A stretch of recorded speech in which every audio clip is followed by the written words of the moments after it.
Muy bien, entonces, si están conectadas con el celular, obviamente que no me le hagan caso al anuncio, pero,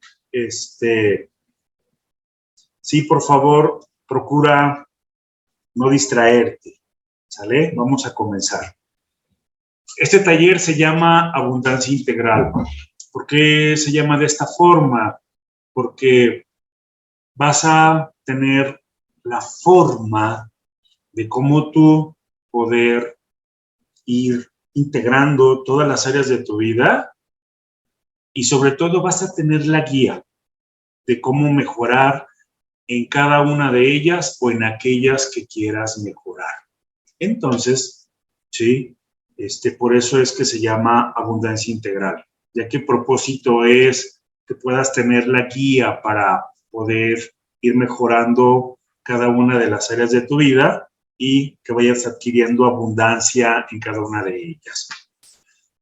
Este es el yo actual, este es el cómo estamos nosotros hoy día, así es como estamos comenzando. El día de hoy es nuestro punto cero y tenemos metas o tenemos propósitos, objetivos a futuro en diferentes puntos, en diferentes áreas.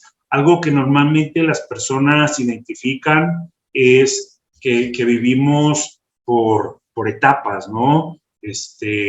Somos bebés, luego somos niños y luego nos volvemos adolescentes y luego después de eso pasamos a ser adultos jóvenes y después de ello pues seguimos avanzando y conforme a la edad, ¿sí? Establecemos más o menos en qué etapa nos encontramos de nuestra vida. Pero algo que mucha gente desconoce es las áreas, que tenemos una serie de áreas que nos permiten, ¿sí?, poder tener una mejor vida cuando somos conscientes de ellas. Entonces, el plan es ese, y si hablamos de un tema físico, de salud o económico, generalmente buscamos prosperar, buscamos mejorar, tener una mejor relación. Y ese es como el yo futuro. Y lo que vas a aprender aquí es el que existe un proceso. No es una coincidencia, no es que alguien tenga suerte porque le esté yendo bien en cualquiera de sus áreas. No, es porque he llevado un proceso y en algunos casos es inconsciente, ¿sí? Pero haces algo que te funciona y lo continúas haciendo. Aquí vamos a aprender a ser conscientes de este proceso. Y me gusta comenzar con esta reflexión. Los tontos viven como tontos. Y esto hace alusión a que si yo creo determinada cosa de mí, así es como yo vivo. Si yo creo que soy tonto, mis acciones, mis actitudes, mi modo de vida se convierte en el de una persona tonta. Y aunque no se habla abiertamente de esto, muchas de las personas no tienen una buena impresión de sí mismos y esto se refleja en el exterior. Por eso es que comienzo con esto y muchas personas creen que no son buenos para aprender. Pero lo que no nos explicaron es que existen formas de cómo aprender rápido y aparte de aprender rápido, que la información no se nos vaya, que se quede la información, que la retengas, que la conserves. Y esto que vamos a ver en este momento va a ser tal vez un parteaguas en el tema del aprendizaje. ¿Sí? Lo que vamos a ver es el cono del aprendizaje y el aprendizaje se divide en dos partes. Una parte de ella, ¿sí?, su naturaleza es pasiva y la otra es activa. Y lo vamos a analizar a detalle este diagrama, porque dependiendo de cómo tú estudies o aprendas las cosas, es la cantidad de información que en las próximas 2 semanas vas a recordar. Y esto juega un papel muy importante en cómo nos vemos a nosotros mismos. Yo he conocido personas que se expresan de una manera negativa de sí mismas cuando se habla de aprender. Pero ya analizándolo, nos damos cuenta que no tienen un buen proceso de aprendizaje. Y eso es lo que hace que la información se escape y esto impacta directamente en la imagen de la propia persona. El 10% de lo que nosotros leemos es lo que vamos a recordar de una lectura. ¿Cómo es eso?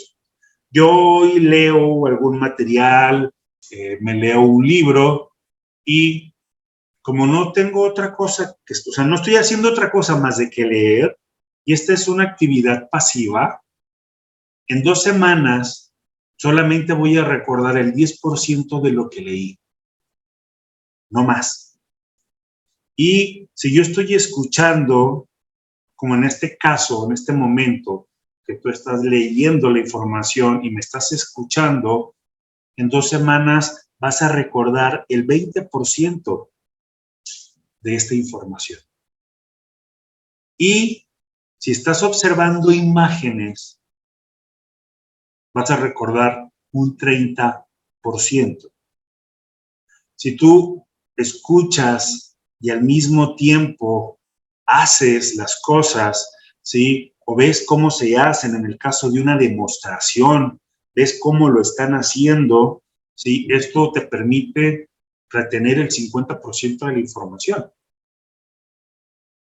Y a partir de aquí es donde se hace el parteaguas, donde empezamos a acumular o a retener la mayor cantidad de información, ya que esta misma información de la que estamos hablando, ya sea que la estés leyendo, estés escuchando, estés viendo imágenes y sobre todo, si esta misma información la ves cómo la llevan a la práctica, la discutes, ¿sí? O tú la compartes, vas a retener el 70%.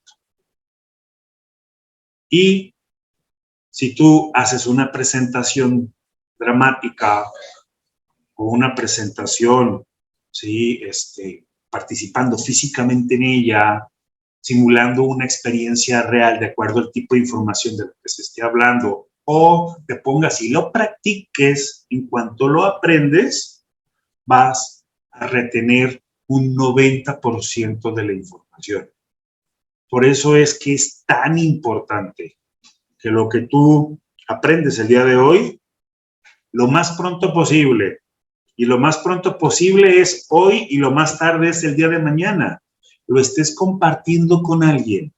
Lo que el día de hoy tú escuches, lo que el día de hoy tú aprendas, tomes nota, compártelo a más tardar el día de mañana con las personas que tú tengas a tu alrededor, que se convierta en tema de alguna conversación que tú tengas.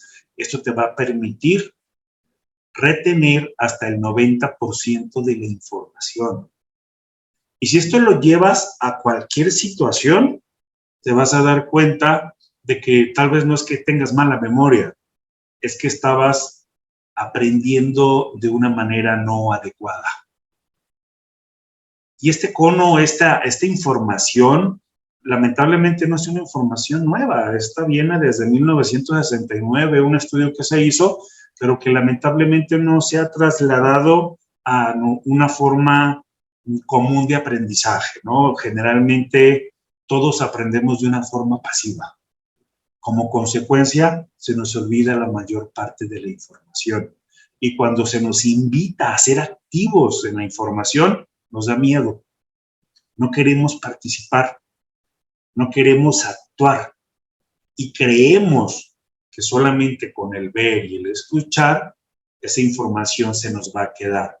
Pero la realidad es de que máximo, tú vas a poder retener el 50% de esta información.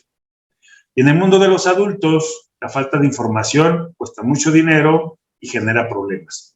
Así que, a partir del día de hoy, toma la decisión de que toda la información que tú estés aprendiendo, llévala a la etapa activa, compártela, platícala, practícala, ¿sí? No importa que te equivoques.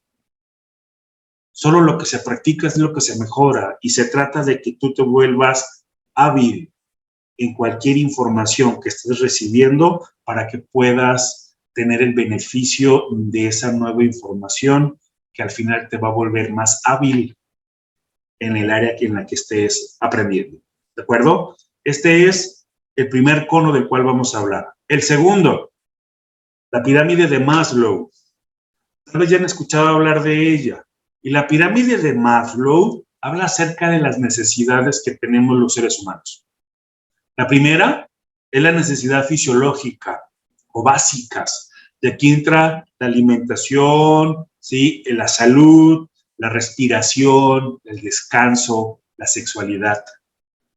¿Sí? Son actividades casi que automáticas que nosotros tenemos. Y si ustedes observan, directa o indirectamente, consciente o inconscientemente, es en lo que nos ocupamos todos los días y en algunos casos la mayor parte del tiempo. ¿Sí? Entonces, esto tenemos que trabajar para cubrirlo, porque esto empieza a crear la base del bienestar que vamos a tener a futuro, ya que la siguiente parte de la pirámide es la necesidad de seguridad. Todos necesitamos sentirnos seguros y protegidos. Y dentro de esto entra lo que es el espacio donde vivimos, ya sea un empleo o el medio con el cual generamos un ingreso de dinero que nos permite poder tener acceso a la parte anterior de la cual se habló, que es tu alimentación, el que tú conserves, tengas un soporte o un plan de seguridad donde sabes que si te enfermas puedes ir al médico sin problema, ¿sí? Donde tienes un espacio donde descansar, y esto permite que vayas teniendo, ¿sí? Cierta tranquilidad, cierta comodidad, y junto con ello se adiciona la necesidad social, un desarrollo efectivo, el convivir con otras personas, el sentirnos aceptados, el recibir afecto, ¿sí? El tener una intimidad sexual es parte de las necesidades que tenemos todos como seres humanos. ¿Sí? ¿Y por qué es importante tener conocimiento acerca de esto? Porque muchas de las veces experimentamos cierta frustración y en ocasiones incluso desconocemos por qué razones que no te sientes plena, pleno, cómoda, cómoda, contento, sientes a sentirte como con cierta frustración o como con cierta depresión, y en ocasiones no identificamos por qué, pero tú sientes que algo te está haciendo falta. Y puede ser que uno de estos puntos de los cuales estamos hablando en este momento no está siendo cubierto, ya sea en su totalidad o nada, ¿no? Entonces, aquí es importante que tú vayas observándolas para que en un momento dado veas cuáles son los puntos que ya estás cubriendo y cuáles te están haciendo falta. ¿Por qué? Porque hay que trabajar en ellos. Tenemos la necesidad de la autoestima, del reconocimiento, de sentir confianza en nosotros y también que la gente confíe en nosotros, en que nos respeten y en experimentar éxito. Y por último, tenemos la necesidad de la autorrealización, el desarrollo de nuestro potencial. Pero si observas, si no cubres la base de abajo, las demás no se van a poder desarrollar. Pues esto nos permite como ir tomando una guía, ¿sí? Y que en un momento dado sepas cuáles son los puntos en los cuales tienes que ir analizando, trabajando, mejorando, ¿sí? Y entre más conocimiento tengamos de nosotros mismos, esto nos permite poder funcionar mejor, número uno, con nosotros, ser pacientes, ser tolerantes, no criticarnos, porque la persona que normalmente más presión nos mete somos nosotros mismos. Somos los peores jueces para nosotros mismos y al mismo tiempo somos verdugos. Nos atacamos y atacamos directamente contra nuestra propia autoimagen, y esto hace que tu autoestima disminuya. Generalmente, si tú te pones y platicas con las personas que están a tu alrededor, personas que sean honestas, confiables y te den la impresión que tienen de ti, generalmente sucede que tienen una impresión más grande que la que nosotros tenemos de nosotros mismos. Y es precisamente por esa autocrítica que manejamos, ¿sí? Así que tenemos que ser gentiles con nosotros mismos, más no conformistas, ¿sí? Siempre tenemos que buscar a mejorar en todas nuestras áreas, pero siendo pacientes, siendo constantes, siendo tolerantes. Y esto se permite a través del conocimiento y de la información. ¿Sí? Tienes que aprender para poder practicar, y aunque te vas a equivocar, solamente así es como tú vas a mejorar. Cualquiera de estos puntos que tenemos en este momento en pantalla. ¿Sí? Entonces, eso, entenderlo, nos permite ser pacientes, pero ser constantes en nuestra mejora. Y eres lo que eres y estás en donde estás en este momento, número 1, por lo que has puesto en tu mente. Y número 2, por lo que han puesto en tu mente. Y esto es muy importante de analizar. Porque muchas de las veces tenemos aptitudes que no entendemos por qué las tenemos. Que tomamos la decisión de que ya no voy a hacer esto y cuando menos te sorprendes ya lo estás haciendo. Ya te estás volviendo a comer el pan que dijiste que no te ibas a comer, o el chocolate, ¿sí? O cosas así. Y la pregunta es, ¿tú te has puesto a reflexionar por qué piensas como piensas y actúas como actúas? No sé si recuerden algunas de ustedes. Hace años, aquí en México había un comercial. A mí me encantaba, porque comenzaba con un fondo blanco y se veía, conforme la cámara se iba moviendo, un bebé, un bebecito pequeñito. Sí, estaba balbuceando ahí el bebé y la toma se enfocaba en el bebecito y se escuchaba una voz de fondo que decía, ha nacido un mexicano. Cómo sea de adulto, depende de ti. Me encantaba ese anuncio porque dice la verdad. Todos nacimos en blanco, todos. El día de hoy tenemos los hábitos que tenemos, los vicios que tenemos, las manías, el carácter y todo lo que comprende nuestra personalidad como la consecuencia de la información que existe en nuestro cerebro, pero no toda esa información la pusimos nosotros. Hubo personas que se ocuparon de hacerlo, que dijeron que nos educaron, pero la realidad es que nos entrenaron. Si tú lo analizas, nos entrenan o nos educan como hacerlo con un perrito, porque hay premio y castigo. Ponle el nombre que tú quieras, pero si no lo analizas, hacías algo bien, recibías un premio. No hacías algo bien y no recibías premio, recibías un castigo. Dejabas de hacer lo que tenías que hacer, había un castigo, hacías lo que tenías que hacer, había un premio. ¿Sí? De diferentes formas, pero básicamente así fue como nos fueron educando, como fueron estableciendo nuestros límites, qué era bueno, qué era malo, qué se podía, qué no se podía, ¿sí? Qué te faltaba y qué te sobraba. Y posteriormente, conforme fuimos creciendo, nosotros también nos ocupamos, número 1, de reforzar eso.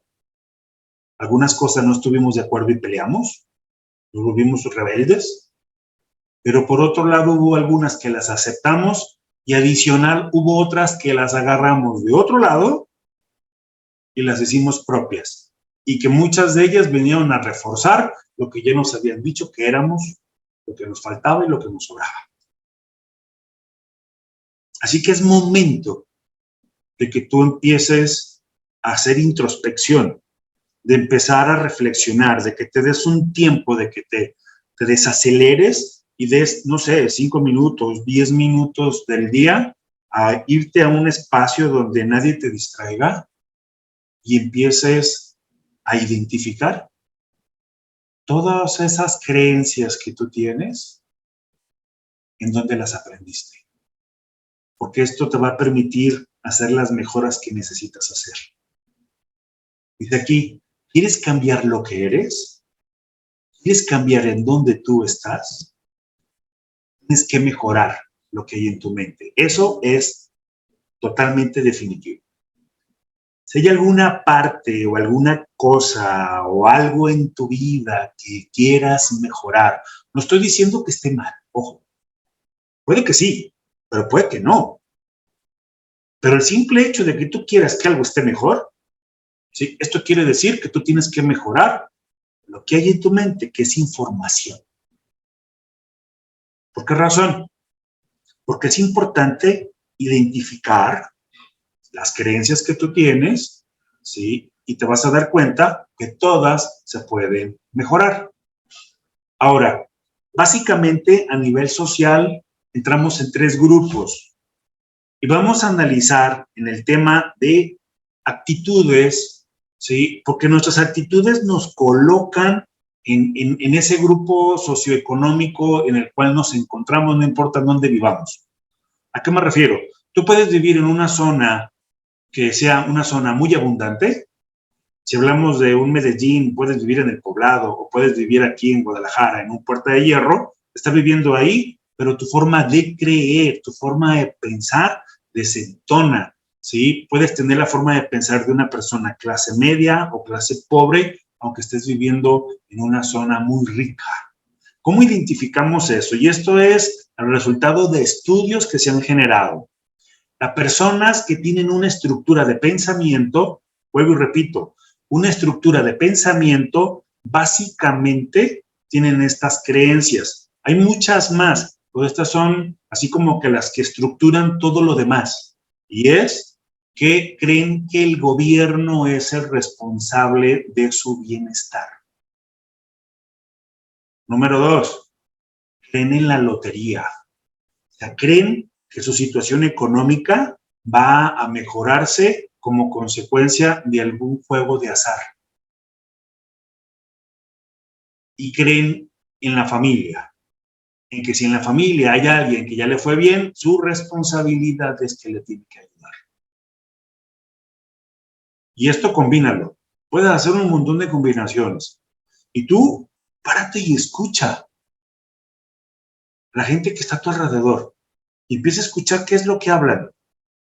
Y si hablan que el gobierno es el responsable, de que no estén bien, de que esta situación va a mejorar cuando el gobierno se haga responsable de la crisis y que están esperando ver si esta semana se sacan la lotería jugando el cachito o el baloto, ¿sí? Y que están esperando que el familiar que está en los Estados Unidos, que le ha ido muy bien, venga y le ayude, su estructura de pensamiento de esa persona lo va a colocar en una situación de pobreza. Y ahorita vas a ver por qué. Y también creen en el seguro social. El seguro social es el responsable de su bienestar en su salud y que si ellos fallan, o si tienen mala salud, es porque es responsabilidad del seguro social su bienestar. La clase media cree en el estudio, ¿sí? Ellos son mataditos con estudiar. Y conforme tú vas identificando estas formas que vamos a ver, empiezas a ver las personas y sí empiezas a ver esas diferencias entre unos y otros, ¿sí? Esta es la persona que estudia una licenciatura, termina la carrera, y luego se va por una maestría, un posgrado, un doctorado, porque creen que la seguridad se encuentra en el estudio, ¿sí? Que tienen que continuar estudiando para adquirir esa seguridad. Creen en el trabajo seguro, ¿sí? No son muy arriesgados con el tema del emprendimiento. Buscan trabajar en empresas transnacionales o buscan trabajar en empleos que en un momento dado garanticen el que si logran estar ahí, toda la vida pueden estar en ese trabajo. Y creo que todos hemos conocido personas que están en el seguro social, ¿sí? O están trabajando en el gobierno y que cuidan mucho y que de hecho trabajaron mucho y se esforzaron mucho para poder lograr ese puesto, ¿sí? Y su credibilidad se encuentra ahí. Y creen en las prestaciones. Por eso es que buscan empresas consolidadas, empresas que incluso si son transnacionales mucho mejor, porque es una empresa extranjera, tiene mejores prestaciones, ¿sí? Yo por ahí recuerdo cuando era niño que escuchaba de que Pemex tenía buenas prestaciones, de que el Seguro Social tenía buenas prestaciones. Era algo que yo escuchaba muy recurrente en cierto círculo de personas. Los ricos, observa estos dos grupos y ve qué diferente es su forma de pensar. Los ricos, ¿en qué creen? Creen en el negocio propio. Para ellos no hay otra mejor opción para generar un ingreso que el negocio propio. Y negocio propio tiene que ver con un perfil un tanto distinto en el tema de carácter. Es que cuando tú tienes un negocio propio, tú sabes que estás invirtiendo, pero no sabes cuándo vas a tener dinero de retorno. Aquí no hay algo seguro. Los negocios tienen esa diferencia entre un empleo. Y algo que tiene mucho impacto en los emprendedores, en la persona que decide tener un negocio propio, es que va a aprender, si todavía no, a desarrollar su carácter, porque tiene que ser paciente, constante, equilibrado y se desliga completamente de la relación emoción y dinero. ¿A qué me refiero? ¿Sí? Hay personas, y tal vez conoces algunas, que si no tienen dinero están tristes y hasta se deprimen. Y si tienen dinero están contentos, alegres y hasta eufóricos. Los ricos no funcionan así porque entienden, ¿sí?, que el dinero es un resultado y que va a llegar después de un proceso, pero que no tienen la certidumbre exacta de en qué momento va a llegar. Pero eso no tiene nada que ver con las emociones que experimentan o el cómo ellos se sienten. Creen en la inversión profesional. Creen que este negocio tiene que crecer, generar un flujo de efectivo y este flujo de efectivo lo van a invertir de manera profesional para que este dinero que está generando este negocio se pueda multiplicar, ya no dependiendo de su esfuerzo directo, sino que ahora, como luego escuchamos, ¿no?, empiezan a tener dinero de sus rentas.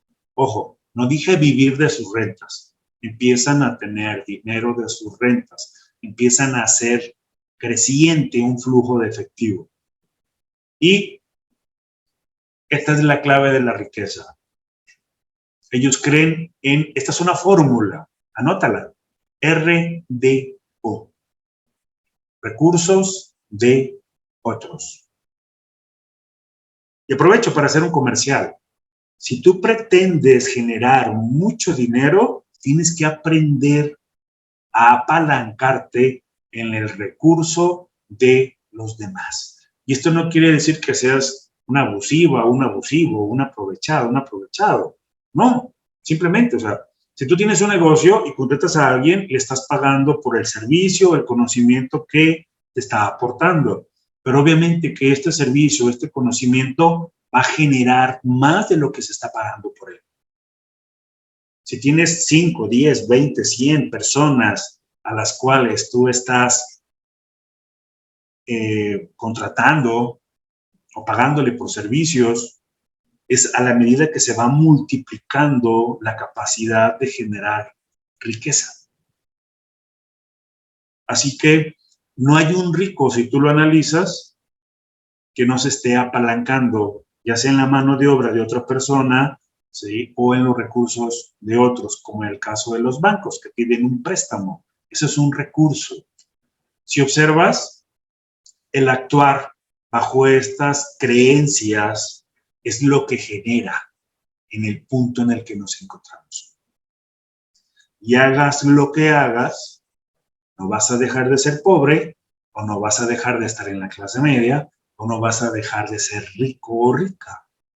Ahora, si en el punto en el que tú te encuentras no te sientes satisfecha o satisfecho, observa qué forma de pensar o de creencia tiene cada uno de estos grupos y empieza a adoptar, buscando información del punto en el que te quieres encontrar y empieza a trabajar en ello. El propósito de esto es precisamente eso, tener conciencia acerca de qué es lo que yo necesito hacer para colocarme en el punto que deseo estar. ¿Sale? Ahora, todo comienza con las creencias, ¿sale? Todo, absolutamente todo. Todo comienza en cómo tú crees. Y las creencias las tenemos en cada una de nuestras áreas. Tenemos las relaciones amorosas, tenemos las amistades, las aventuras.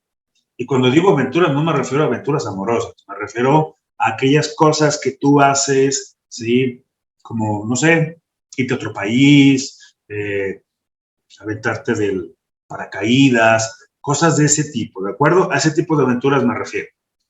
El entorno, tu mundo, lo que te rodea, tu salud y tu forma física, la vida intelectual. ¿Y qué tanto estás aprendiendo?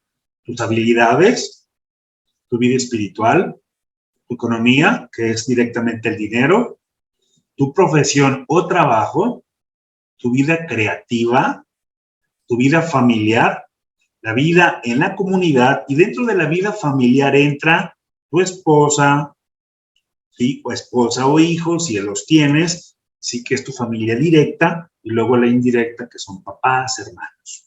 ¿Sí? Estas son las áreas que conforman nuestra vida. Y vamos a analizar qué creencias tienes en cada una de ellas. Lo que puede ser que te esté yendo bien en algunas, pero en otras no. Y vas a descubrir que básicamente son las mismas habilidades que se necesitan para que todas funcionen bien, que tengamos de alguna manera un equilibrio, y esto va a permitir que tengamos una mejor forma de vida. Hablando de las relaciones amorosas, que este es como que el coco de muchos. Si tú prestas atención, la mayoría de las personas hablan de este tema, y la mayoría, al menos en mi experiencia, no hablan de manera constructiva. La pregunta es, ¿tú cómo defines el amor? Si tienes oportunidad, toma nota, porque esto posteriormente, ¿sí? Ya estando solita o solito, lo vas a contestar, porque es importante que tú identifiques qué piensas al respecto. Yo cuando hice este ejercicio me di cuenta de que, ya, por ahí pienso más de una pendejada y que no está jugando a mi favor. Entonces es importante, ¿sí? ¿Tú cómo defines el amor? Siguiente, ¿qué esperas de una relación amorosa? Yo le comentaba a mis hijos, cuando ya empezaron a andar ahí de noviecitas y de noviecito. ¿Y tú para qué quieres una novia? ¿O para qué quieres un novio? Si no sabes para qué lo quieres, normalmente mete uno las patas. O sea, las decisiones que tomas no son las que más te convienen. Las tomas por gusto, pero no porque te convenga. Y no te conviene porque no te llevan a donde tú quieres llegar. Así que, ¿tú qué esperas de una relación amorosa? ¿Esperas recibir? ¿Esperas dar? ¿Qué esperas? ¿Sí? Las respuestas son solo para ti, pero es importante que identifiques, ¿sí? Porque muchas de las veces ni siquiera somos conscientes de qué es lo que traemos acá. ¿Crees que el amor hiere? Hay gente que dice, no, es que el amor duele. Si no duele, no es amor. Pues para ti. ¿Y para ti qué es? Si tú crees que el amor hiere, ¿crees que el amor perdura? Y empieza a identificar qué es lo que escuchamos alrededor, porque todo eso se filtra y se vuelve parte de nuestras creencias. No sé si alguna vez has estado en alguna conversación o en una plática y tú escuchas cosas que automáticamente dices, no, eso no es cierto. No dices nada por no entrar en discusión, pero inmediatamente sientes ahí como que el calambrito, ¿no? Dices, no, yo no estoy de acuerdo en eso. Aquí es donde empezamos a identificar nuestra verdad. Y si estuviéramos todos presentes, estaría haciéndoles algunas preguntas y te darías cuenta de que no todos pensamos lo mismo del mismo punto. Y en ocasiones creemos que sí. ¿Crees que tienes la capacidad de amar intensamente? Siguiente. ¿Crees que mereces ser amada o amado y apreciada o apreciado? ¿Qué crees? Sí. Es importante. Ve tomando nota. Dentro de las amistades, ¿sí? A mí aquí esto me hizo mucho clic. ¿Cómo definirías la amistad? ¿Para ti qué es la amistad? ¿Crees que las amistades pueden ser duraderas? Son por un rato. ¿Qué es lo que tú piensas? Aquí lo más importante es lo que tú crees. Porque al final es tu verdad. Es cómo tú funcionas, es lo que vas a permitir, es lo que no vas a permitir, y es lo que vas a buscar, lo que vas a retener o lo que vas a soltar. ¿Crees que tus amigos obtienen más de ti que lo que dan? O sea, ¿sientes como que se aprovechan? ¿Sientes que las amistades tienen que ser así? ¿Crees que ser amigos es fácil o es difícil? ¿Cómo lo experimentas? Aventuras. Si voy muy rápido, me dicen, para ir más despacio y darles oportunidad de tomar notas. En el tema de las aventuras, ¿cuál es tu idea de una aventura? ¿A dónde te gustaría ir que no has ido? Puede ser que a lo mejor una de mis hijas me comentaba que le gustaría ir a Bali, si mal no recuerdo. ¿Sí? ¿Cuál sería la aventura? ¿Cuál sería una aventura que te haría sentir feliz, contenta, contento, hasta en un momento dado realizada en cierta parte de tu vida? ¿Tiene que ver con viajar? ¿Con alguna actividad física? Como decía hace rato, ¿no? A lo mejor aventarte en paracaídas, subirte a un globo, que son cosas que luego yo escucho. ¿Sí? ¿Qué sería? ¿Con el arte, la cultura, con visitar o hacer visitas urbanas o rurales, los sonidos, la música, no sé, irte a la selva? ¿Crees que necesitas ahorrar para tu jubilación antes de poder permitirte un largo viaje? Porque hay personas que piensan eso, ¿sí? Que tienen que ahorrar dinero. Y esto, pues, hasta que se jubilan y entonces se pueden dar un largo viaje. Y en ocasiones pasa que llegó a la jubilación y ya no pudo, ¿no? Porque ya no se pudo aventar del paracaídas porque si saltaba se desarmaba. Ya estaba todo viejito. ¿Por qué es importante reflexionar esto? Porque puede ser que son cosas que realmente son importantes para ti, pero que en el caso del último punto, ¿no? Que crees que necesitas ahorrar para tu jubilación antes de permitirte un viaje largo. Ahí hay un miedo, que es quedarte sin dinero, entonces te buscas asegurar. Y si estás experimentando eso, ¿qué cosas puedes hacer para adelantarlo, ¿no? Para no esperarte tanto tiempo y correr el riesgo de que cuando ya lo tengas, o sea, ya físicamente tal vez no te permita hacer eso que tú querías hacer. Es empezar a tener una visión mucho más amplia de lo que en un momento puede pasar con nosotros. ¿Te sentirías culpable si dejaras tu trabajo o a tu familia para irte de vacaciones sola o solo? ¿Qué experimentarías?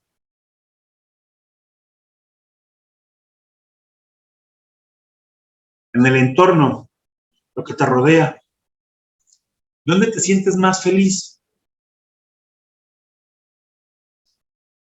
¿Dónde es donde tú dices, y aquí yo me desconecto del mundo? ¿Qué espacio es ese? ¿Existe? ¿Estás satisfecha o satisfecho con dónde y cómo vives? ¿Cómo te sientes? ¿Te gusta el lugar donde vives? ¿Te hace sentirte satisfecha con cierto grado de logro o no? ¿O te frustra? ¿Cómo definirías el término hogar? ¿Qué es para ti un hogar? Porque luego hay conceptos que los escuchamos muy de la telenovela, ¿no? O sea, o en ocasiones aprendemos eso de la telenovela, de la televisión, ¿sí? No sé si en algún momento tuviste esas conversaciones o esas pláticas con en familia donde se hablaba acerca de que era un hogar. ¿Tú cómo definirías tener un hogar? ¿Cuáles son las características que debe de tener? ¿Qué aspectos de tu entorno son los más importantes y por qué?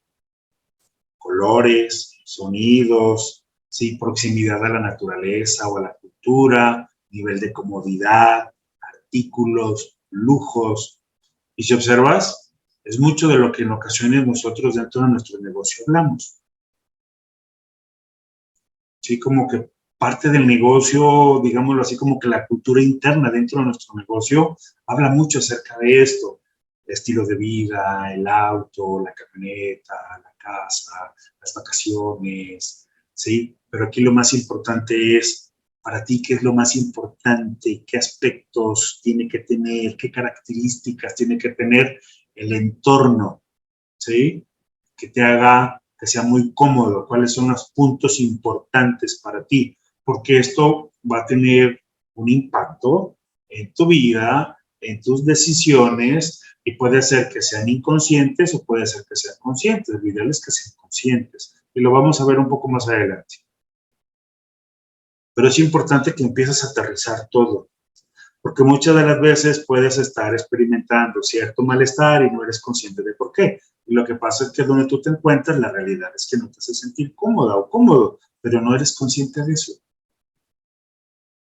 O no lo quieres aceptar. ¿Y dónde estás? No te gusta. Yo menos yo lo he experimentado, ¿sí? Donde estaba y me causaba mucha frustración, me causaba mucha molestia estar en ese espacio, ¿sí? Y eso me obligó a tener que aprender y hacer cosas que en ese momento no estaba haciendo, adquirir determinadas habilidades, y eso me empujó a moverme a un lugar donde yo era consciente que quería estar. Entonces, ¿cómo sería el entorno ideal para ti? ¿Cómo te sentirías? Que dices, de aquí ya no me quiero mover, no me quiero ir de ningún otro lado, aquí me siento feliz. ¿Y crees que mereces una casa magnífica, alojarte en hotel 5 estrellas cuando viajes y trabajar en un ambiente estupendo? ¿Crees que lo mereces?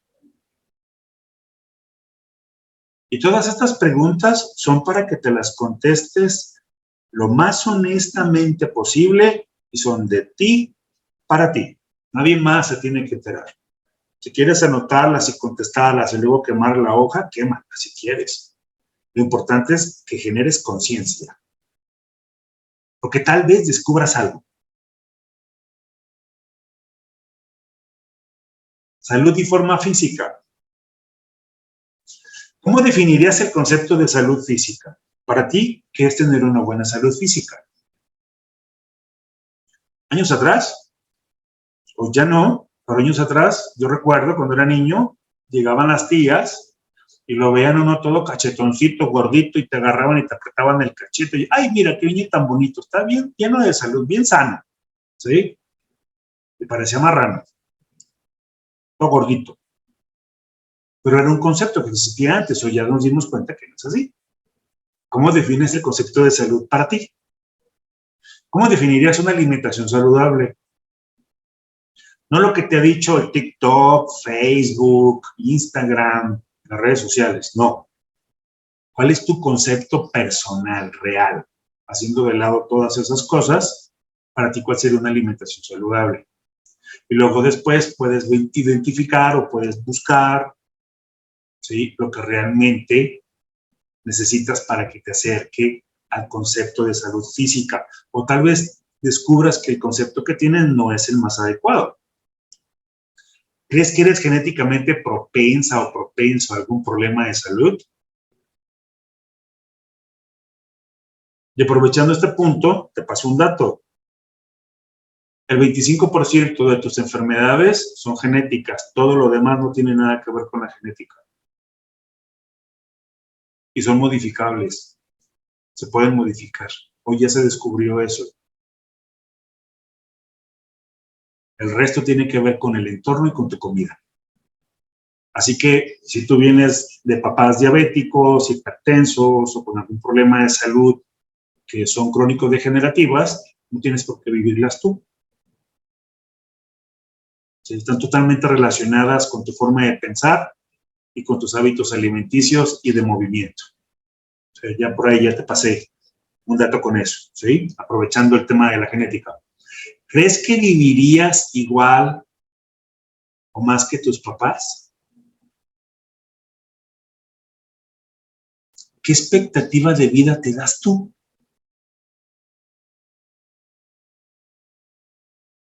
¿Qué es lo que piensas al respecto? ¿Cuántos años crees que vas a vivir? ¿Sí?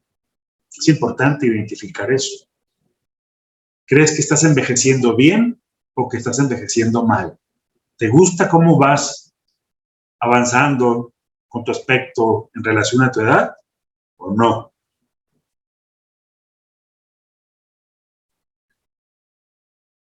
Y si hay algo que no te gusta, pues bueno, hay que cambiarlo. La vida intelectual. ¿Cuánto estás aprendiendo? Y aquí es donde la mayoría de adultos fallan.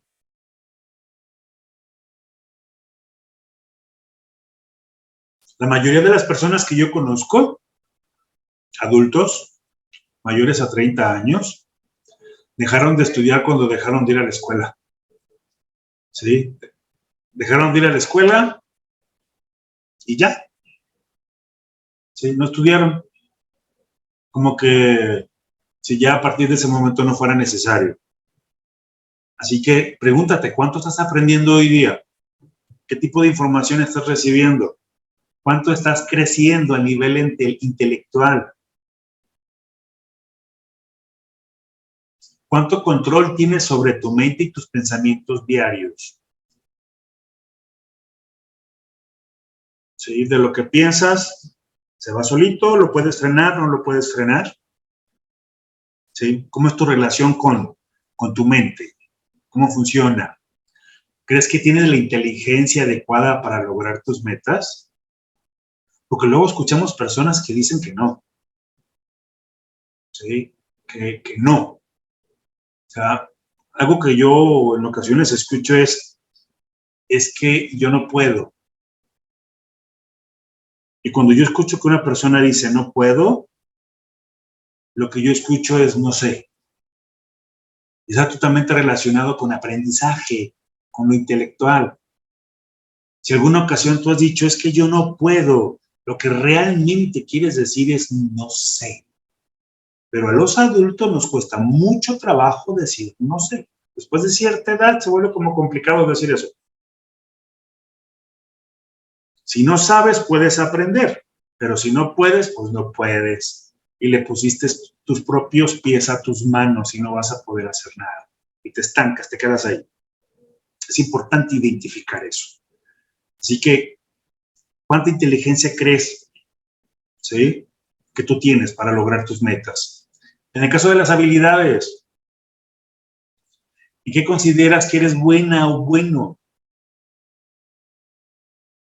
Si hiciéramos una lista de aquellas cosas en las que tú crees que eres buena o bueno, ¿qué cosas enumerarías? ¿Qué cosas nos compartirías en las que tienes habilidad? Y en que no tanto. Hay cosas en las que no somos tan buenos. Es importante ser consciente de eso. Eso no tiene nada que ver, simplemente es cuestión de práctica. Nos faltaría práctica y tal vez a lo mejor un poco más de información para mejorar las cosas, ¿sí? Así que, ¿en qué no tanto? ¿De dónde provienen esas percepciones? Empiézate a preguntar, ¿de dónde yo tomé este criterio, esta báscula?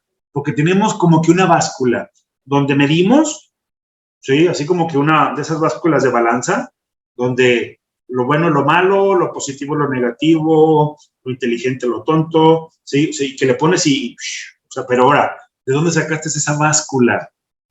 ¿Quién te la dio? ¿Sí? ¿De dónde? ¿Qué te impide aprender cosas nuevas? Hay personas que les da miedo aprender, ¿sí? No quieren acercarse a aprender. Y algunas de las creencias que yo he escuchado es de que no son buenas para estudiar, de que las cosas se les olvidan. Y algunas de estas personas, ya yo conversando con ellas, me contaban que en la escuela no les iba tan bien y que los trataban de tontos, de burros. Yo recuerdo acá en la escuela donde yo iba, ¿sí? O sea, fíjense nada más el impacto que tienen estas cosas. O sea, hoy somos ya conscientes de eso, pero en aquellos años, como que no, porque lo hacían. Y te ponían unas orejas de burro en la cabeza. No sé si a alguno de ustedes le tocó. A mí me tocó ver. ¿Sí?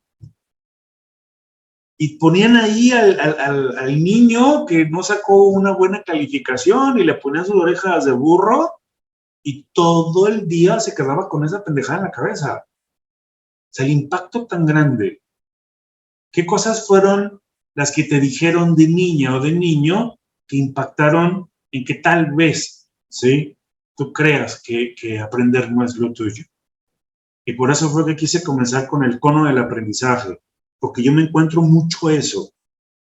Básicamente, el tema mío en nuestro negocio es enseñar, formar, ¿sí? Y seguido me encuentro con eso, choco con eso.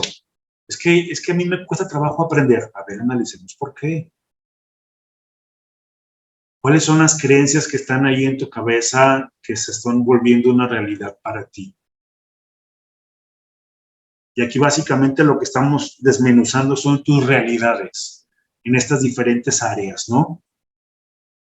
Y la pregunta es, ya cuando tengas eso ahí, ¿qué vas a hacer con ello? Tienes que empezar a cuestionar todas las respuestas. Todas las respuestas que tú encuentres que te frenen, que sean un obstáculo, que te desvíen de las cosas buenas que quieres para ti en cada una de estas áreas. Las tienes que cuestionar. ¿Qué te impide realizar cambios? Tienes que hacer ahí ese listado, si lo experimentas, ¿no? ¿En qué sientes que eres un desastre? ¿Cuáles son las cosas que tú dices, ay, no, en ese desastre nadie me gana, ¿no? ¿En qué? Y obviamente que ahí vamos a tener que meter más trabajo. Vida espiritual. Con esto vamos a terminar. En tu vida espiritual, ¿en qué tipo de valores espirituales crees? Y si te fijas, no dice religioso, no dice vida religiosa, espiritual. Soy así como que respetando todas las ideologías o creencias. ¿Cómo los practicas y con qué frecuencia? Esto es sumamente importante, porque esto crea una mejor relación contigo o todo lo contrario. Porque son tus valores. Y cuando tú vas en contra de tus valores, ¿sí?, eso te puede generar una mala forma de verte a ti misma o a ti mismo. Entonces, en los que tú crees, ¿cómo los practicas? ¿Y con qué frecuencia están presentes ahí para ti? Para ti la espiritualidad es una experiencia social o individual. ¿Qué clase de experiencia es para ti?